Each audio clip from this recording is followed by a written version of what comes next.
ജില്ലാ അവലോകന യോഗം നടന്നു.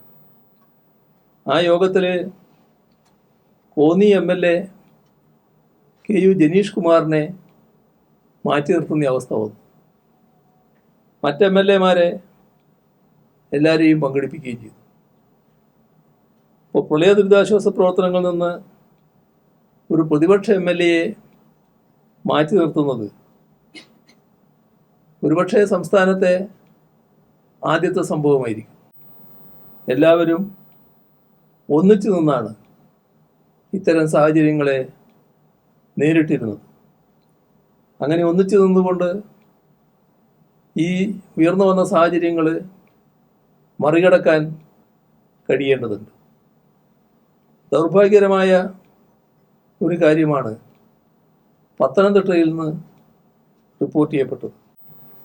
അവിടെ ജില്ലാ അവലോകന യോഗം നടന്നു. ആ യോഗത്തിൽ കോന്നി MLA KU ജനീഷ് കുമാറിനെ മാറ്റി നിർത്തുന്ന അവസ്ഥ വന്നു. മറ്റ് MLA-മാരെ എല്ലാവരെയും പങ്കെടുപ്പിക്കുകയും ചെയ്തു. ഇപ്പോൾ പ്രളയ ദുരിതാശ്വാസ പ്രവർത്തനങ്ങളിൽ നിന്ന് ഒരു പ്രതിപക്ഷ MLA-യെ മാറ്റി നിർത്തുന്നത് ഒരുപക്ഷെ സംസ്ഥാനത്തെ ആദ്യത്തെ സംഭവമായിരിക്കും.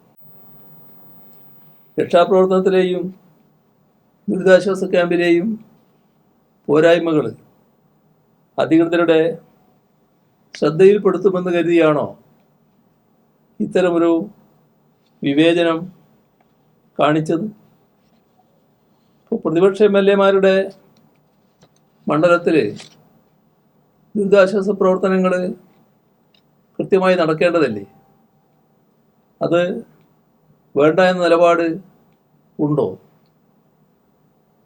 ജനപ്രതിനിധികൾ, മത്സ്യത്തൊഴിലാളികൾ, സന്നദ്ധ സംഘടനകൾ, യുവാക്കൾ, വിദ്യാർത്ഥികൾ, അങ്ങനെ സമൂഹത്തിൻ്റെ എല്ലാ ഭാഗവും ചേർന്ന കൂട്ടായ്മയാണ് മുൻകാലങ്ങളിൽ ഈ പ്രവർത്തനത്തിൽ സജീവമായി പങ്കെടുത്തതും കാര്യങ്ങൾ ശരിയായ രൂപത്തിൽ നിർവഹിച്ചതും.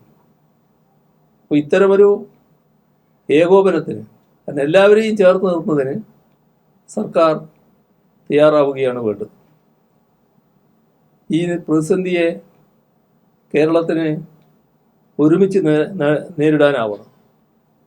ജനങ്ങളുടെ ജീവനും സ്വത്തിനും സംരക്ഷണം നൽകാൻ സർക്കാർ സംവിധാനങ്ങൾ കൂടുതൽ ഉണർന്ന് പ്രവർത്തിക്കണമെന്നുകൂടി ഈ ഘട്ടത്തിൽ ഓർമ്മിപ്പിക്കുകയാണ്.